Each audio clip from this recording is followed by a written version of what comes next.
एक समय की बात है। एक गांव में सोनू नाम का एक सब्जियों का व्यापारी रहता था। वह अपने खेत में सब्जियां लगाता था, पर दिक्कत यह थी कि उसका खेत कब्रिस्तान के पास था।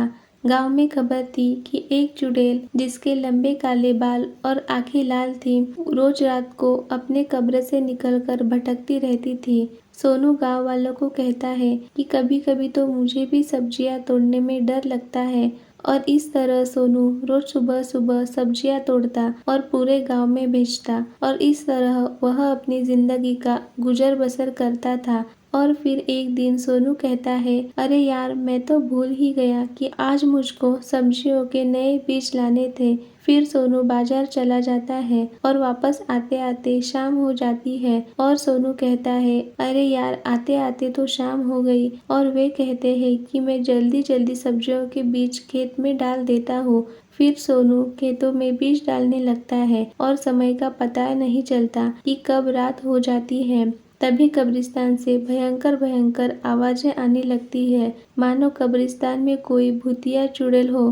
डर के मारे सोनू जल्दी जल्दी काम करने लगता है और सब्जियों के बीज डालने लगता है। इतने में ही सोनू के पीछे वह डरावनी चुड़ैल आकर खड़ी हो जाती है और चुड़ैल जोर जोर से हंसने लगती है। चुड़ैल की भयंकर हंसी सुनकर जैसे ही सोनू पीछे मुड़कर देखता है, तो उसकी आंखें डर के मारे बाहर निकल जाती है। और यह देखकर सोनू जोर जोर से भागने लगता है और चिल्लाता है, मगर फिर भी उसके पीछे वो उड़ने लगती है और चुड़ैल सोनू को धक्का मारकर नीचे गिरा देती है।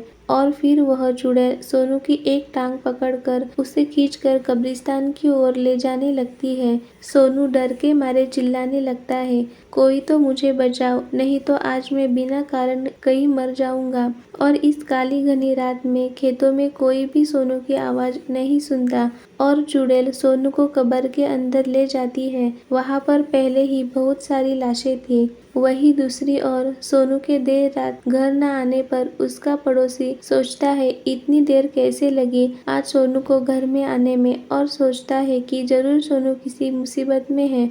और यह सोचता है कि सोनू कहीं उस घने बालों वाली चुड़ैल के हाथ तो नहीं लग गया। यह सोचकर सोनू का पड़ोसी कुछ गाँव वालों को साथ लेकर सोनू को तलाशने लगते हैं और सभी गाँव वाले बातें करते हैं कि वो चुड़ैल बहुत पुरानी और ताकतवर है, वह हम सबको कच्चा खाया जाएगी। फिर गांव वाले फैसला करके कहते हैं कि हमें अपने पड़ोसी सोनू की मदद करनी चाहिए। फिर एक आदमी बोलता है कि मैं एक सिद्धि प्राप्त बाबा को जानता हूँ, जो कि ऐसी बहुत सारी चुड़ैलों को ठिकाने लगा चुके हैं। फिर भी सभी गांव वाले उस बाबा के पास जाते हैं और सोनू की जान बचाने में मदद करे। और दूसरी तरफ कब्रिस्तान में वह चुड़ैल अपनी कब्र के अंदर सोनू को खाने की तैयारी कर रही होती है। इतने में ही सोनू का पड़ोसी और वह गांव वाले सिद्धि प्राप्त बाबा के साथ उसे कब्रिस्तान में आ जाते हैं। तभी जोरों की बारिश शुरू हो जाती है। फिर बाबा बोलता है, बाहर आ चुड़ैल,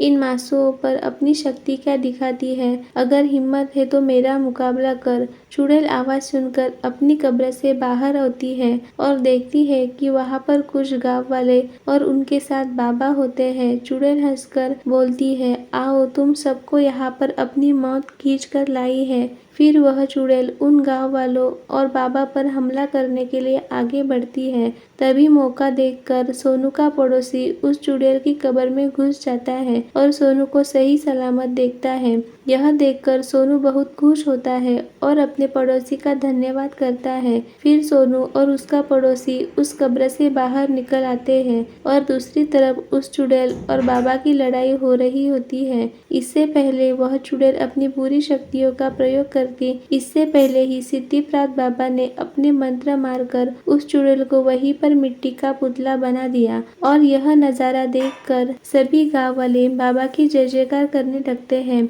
और इतने में ही सोनू और उसका पड़ोसी गांव वालों के पास आ जाते हैं।